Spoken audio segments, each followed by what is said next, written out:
What if everything you were told about your enemy turned out to be a lie? What if the monsters you feared most arrived not with chains and cruelty, but with bread and kindness? In the autumn of 1945, in the smoking ruins of a defeated Japan, thousands of women stood frozen behind shattered windows, watching British soldiers march through their streets. And what happened next shattered not just their expectations, but changed the very meaning of humanity after war. Before we dive into this extraordinary story, drop a comment below and tell me where you're watching from. And if you've ever heard a story that completely changed how you see the world. This isn't just another war story. This is the moment when everything the Japanese people believed about their enemies, everything they'd been taught to fear, every nightmare propaganda had painted into their minds, collided with a truth so unexpected, so profoundly different, that it would echo through generations. We're about to witness one of history's most stunning reversals, a confrontation not of weapons, but of humanity itself, where the defeated discovered that their conquerors were nothing like they'd imagined, and where the true nature of honor, grace, and redemption revealed itself in the most unlikely circumstances. What unfolded in those first days after Japan's surrender wasn't written in any military manual.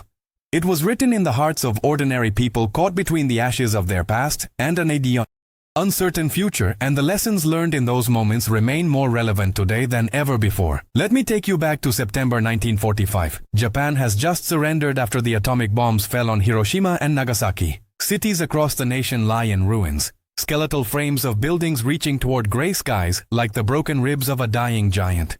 Tokyo, Osaka, Yokohama, over 60 cities reduced to ash and rubble by relentless firebombing campaigns. The streets are filled with ghosts, survivors moving through the debris like shadows, their eyes hollow with grief and hunger. Children with distended bellies search through ruins for anything edible. Women in torn kimonos crouch in the corners of destroyed homes, clutching photographs of husbands and sons who will never return. The empire that promised eternal glory has left its people with nothing but dust and despair. But there's something else in the air beyond the smell of smoke and death. There's terror. A terror so deep it makes mothers hide their daughters in cellars and under floorboards.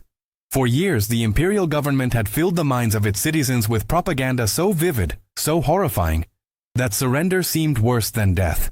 The military authorities had distributed pamphlets showing barbaric Western soldiers, describing in graphic detail how the enemy would rape, torture, and enslave the Japanese population. Radio broadcasts painted images of demons in human form, creatures without mercy or morality. Women were told that death was preferable to capture. Some received cyanide capsules, small glass vials to be crushed between their teeth if capture seemed imminent. Others were trained to fight with sharpened bamboo spears, prepared to die defending their homes against the inhuman monsters who would soon arrive.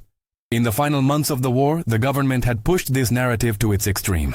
On the island of Saipan, mothers had killed their own children rather than let them fall into enemy hands. Entire families had leaped from cliffs together in mass suicides. This was the depth of their fear, the power of the lies they'd been fed, the complete and total indoctrination that had convinced an entire population that their enemies were not human beings but something far darker. So when the British Commonwealth Occupation Force began arriving in Japan in February 1946, following the initial American occupation, the women watching from their hiding places were witnessing what they believed would be the beginning of their worst nightmare. These weren't just soldiers. These were British troops.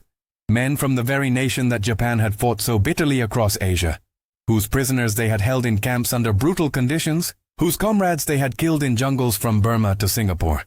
British soldiers who had survived the Burma Railway, that hell of forced labor where thousands of their brothers had died from starvation, disease, and systematic cruelty. British soldiers who had every documented, historical, personal reason for vengeance, for hatred, for wanting to inflict pain on the people who had caused them so much suffering. If anyone had earned the right to be cruel, it was these men. The silence in the destroyed streets was deafening as the first trucks rolled through. Behind every broken window, behind every pile of rubble, behind doors hanging off their hinges, Japanese women watched, their hearts pounding so hard they could hear the blood rushing in their ears, their breath caught in their throats, their hands gripping their children tightly, waiting for the horror to begin. But then something happened that nobody expected. The truck stopped in the main square of a devastated neighborhood in Yokohama. British soldiers climbed down, their boots hitting the ash-covered ground with heavy thuds that echoed in the unnatural quiet. But they didn't storm into homes. They didn't drag people into the streets. They didn't smash down doors or scream orders. Instead, they began unloading crates, setting up stations, organizing supplies with military precision. The soldiers moved with discipline, yes, with the bearing of trained military men, but also with something else, something that looked almost like restraint, like gentleness, like respect. One young woman, Tomiko Nakamura, who had hidden her 2 daughters beneath loose floorboards in what remained of her home, later recalled watching through a crack in her sauce wall as a British soldier noticed a small child, maybe 5 years old, sitting alone on a pile of bricks, crying. The child's face was smeared with dirt and dried tears. His clothes were rags held together by hope and nothing else. And his tiny frame showed the clear, unmistakable signs of severe starvation. His ribs visible through the torn fabric, his eyes sunken deep in his skull. Tomiko held her breath, certain she was about to witness something terrible, something that would confirm every warning the government had burned into her mind. The soldier, a young man with sandy hair and tired eyes, looked around as if checking to see if anyone was watching the child. Then he walked slowly toward the boy, each step deliberate and careful, as if approaching a frightened animal. He knelt down on one knee in the ash and rubble, making himself smaller, less threatening, bringing himself to the child's eye level. From his pack he pulled out a chocolate bar, one of the precious rations these soldiers carried across thousands of miles of ocean. He unwrapped it carefully, the brown paper crinkling in the silence, and offered it to the boy with an outstretched hand. The child stared at the chocolate, then at the soldier's face, his expression a mixture of confusion, terror, and desperate hunger. He didn't move. He didn't know what to do. For a long moment, they stayed like that. The soldier kneeling in the ruins, arm extended, the child frozen in fear and want. Then the soldier smiled, a gentle smile that reached his eyes, the kind of smile that transcends language and culture, the universal expression of kindness. He placed the chocolate carefully in the child's tiny, dirt-covered hand, folded the small fingers around it to make sure it was secure, then stood up and walked away without a word, without waiting for thanks, without making any gesture that might frighten the boy further. Tomiko said she stood there frozen behind her wall, her mind unable to process what she'd just seen, tears streaming down her face without her realizing it. This wasn't the monster from the propaganda posters. This wasn't the demon from the radio broadcasts. This was a man, just a man, showing kindness to a starving child who belonged to the enemy nation. A child whose people had killed his friends. But the propaganda had been so powerful, so pervasive, so deeply embedded in every corner of her consciousness, that even witnessing this moment with her own eyes, even seeing it happen, in real time just meters away, she struggled to believe it was real. Maybe it was a trick, she thought. Maybe they're trying to lure us out so they can do what they really came to do. Maybe this is how they hunt, with kindness as bait. So she stayed hidden, watching, waiting for the mask to drop, for the true brutality to begin, for the nightmare to start. Over the following days and weeks, more British troops arrived in waves, and with them came the systematic organization of humanitarian relief on a scale that seemed impossible given the scope of the destruction. Field hospitals were set up in damaged schools, in Buddhist temples whose gardens had survived the firebombing, in any structure with 4 walls and a roof that could provide shelter. Medical officers, many of whom had treated horrific wounds in the Burma campaign, who had performed amputations without anesthesia, who had watched young men die in their arms from tropical diseases and infected wounds, now turned their considerable skills toward helping Japanese civilians. They treated dysentery, tuberculosis, malnutrition, and the countless injuries from bombings.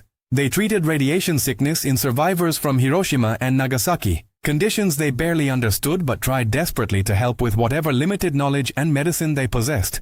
Food distribution centers appeared throughout occupied zones, and British soldiers stood in the rain and snow of winter, their uniforms soaked, their hands numb with cold, handing out rice, canned goods, powdered milk, and whatever supplies could be shipped into lines of desperate Japanese civilians that stretched for blocks. These were the same soldiers who had endured the hell of the Burma Railway, who had survived Changi prison, who had watched their friends die of cholera and beatings and deliberate starvation in Japanese POW camps. These were men who had every historical and personal reason to harbor hatred, to desire revenge, to want, to see their former captors suffer as they had suffered. The mathematical logic of vengeance would have justified almost any cruelty. But the order from the British command was clear and unambiguous. Treat the Japanese population with dignity and respect. Help them rebuild. Show them what true civilization looks like, not through force or domination, but through example, through actions that speak louder than any propaganda ever could. It wasn't just a military strategy. It was a moral position, a conscious decision, a statement about who the British wanted to be in the aftermath of total war, about what kind of peace they wanted to build from the ashes of unprecedented violence. And on the ground, in the ruins of Japanese cities, individual soldiers had to make that choice every single day, in 1,000 small moments and decisions, to live up to that standard or fall short of it, to honor that directive or let their personal pain turn into cruelty. Many of them, remarkably, chose grace over vengeance. They chose to see the starving children and grieving mothers not as extensions of the military machine that had tortured them, but as human beings caught in the same terrible machinery of war that had ground them all down. Yet suspicion remained thick in the air, heavy as smoke, pervasive as fog. The women of Japan, particularly those who had lost everything, watched with eyes that couldn't yet trust what they were seeing, minds that couldn't yet reconcile the reality. Before them, with years of indoctrination, among them was a woman named Keiko Tanaka, a former schoolteacher whose husband had died in the Philippines, shot down in a jungle whose name she couldn't even pronounce, whose younger brother had perished in Okinawa during the last desperate defense, and whose father had committed seppuku, ritual suicide, rather than live to see Japan's defeat and occupation. Keiko had once been proud, educated, cultured, a woman who taught English literature to eager students, who had dreams of traveling the world, of becoming a university professor. Now she lived in half a house, the other half completely destroyed by American firebombing, the interior exposed to the elements like a dollhouse torn open, scraping by on whatever food she could find or trade for, teaching a handful of children in exchange for rice and vegetables. She was 32 years old but looked 50, her face hardened by loss and malnutrition, her hands roughened by labor, her heart encased in bitterness and grief so profound it colored everything she saw. When the British established an administrative office in her neighborhood, commandeering a partially damaged bank building, Keiko watched with cold fury burning in her chest. These were the people, she thought, who had destroyed her life, her family, her nation's honor and dignity. She didn't care if they handed out chocolate and medicine. She saw it as condescension, as the victor patronizing the defeated, as powerful men playing at charity while rubbing salt in wounds that would never heal. Every smile they gave felt like mockery. Every kind gesture felt like an insult to her dead.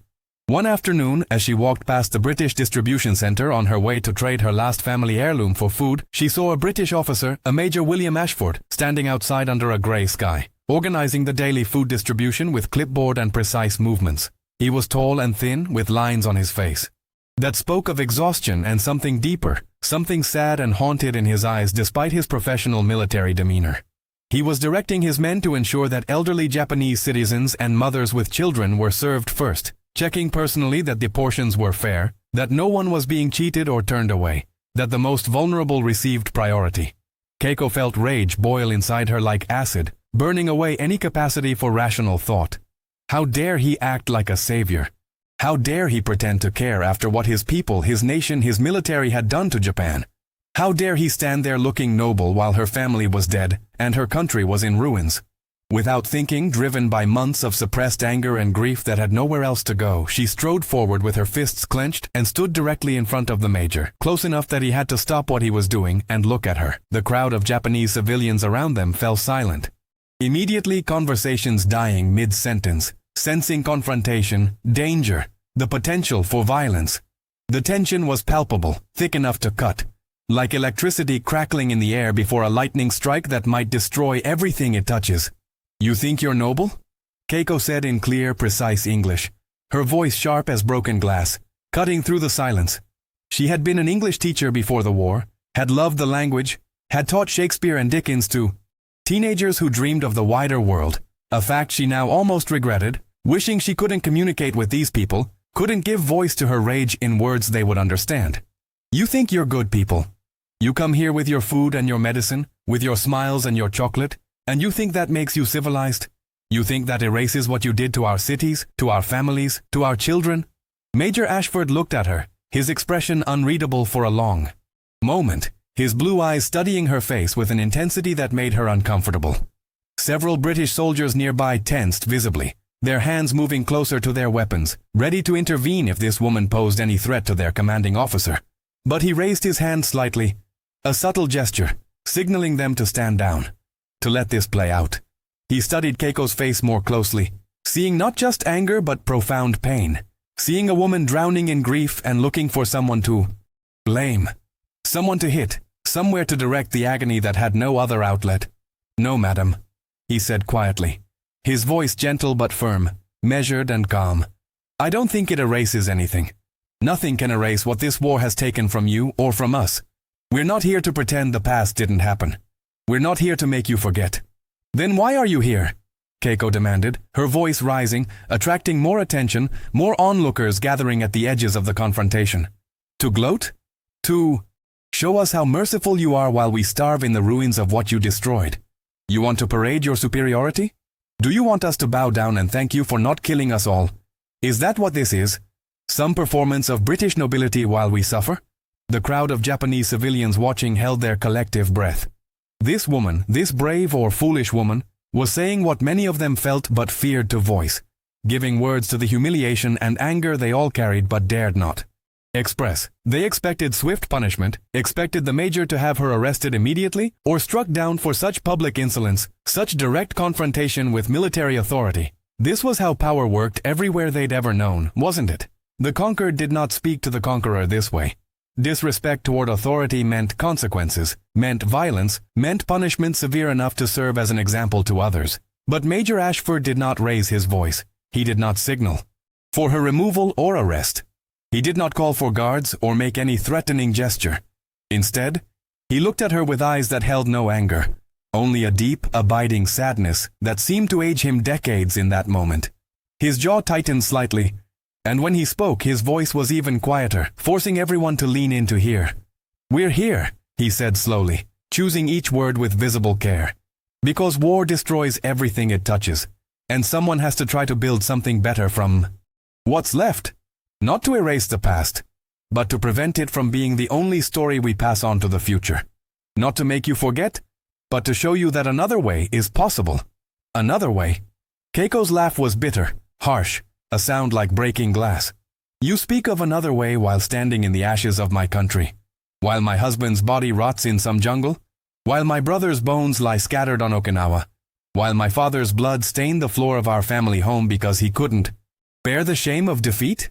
You lecture me about building something better?" The major's expression shifted, pain flickering across his features. For a moment the professional military bearing cracked, and something raw showed through. "I lost my wife and daughter in the London Blitz," he said quietly, and the crowd leaned even closer, straining to hear. "My brother died in Burma. I spent 8 months as a prisoner of war, watching my men die of starvation and disease and brutality. I know what this war has taken, madam. I know the cost. I dream about it every night." The admission hung in the air like smoke. Keiko's mouth opened, then closed. She hadn't expected this, hadn't expected him to acknowledge his own losses, to show his own wounds. The crowd murmured, shocked by this revelation, this moment of vulnerability from a figure of authority. "Then you should understand," Keiko said. But her voice had lost some of its edge, confusion creeping in alongside the anger. "You should understand why we can't just accept your kindness. Why it feels like poison. Why every smile from you people feels like mockery." "I do understand," Ashford said. "Which is why I'm here anyway. Because if I let my pain turn me into someone who inflicts more pain, then everyone I lost died for nothing. If I can't find it in myself to help the children starving in these streets, regardless of what flag their fathers fought under, then the war won. The hate won. The darkness won. And I refuse to let that be the end of the story." Another woman in the crowd, older, with gray hair and a face carved by suffering, stepped forward hesitantly. "My son died in your prison camp," she said in halting English. "Singapore. They sent me his ashes. Nothing else. Just ashes. You want me to forget?" Ashford turned to her, his expression open, vulnerable. "No. Never forget. Remember him. Honor him.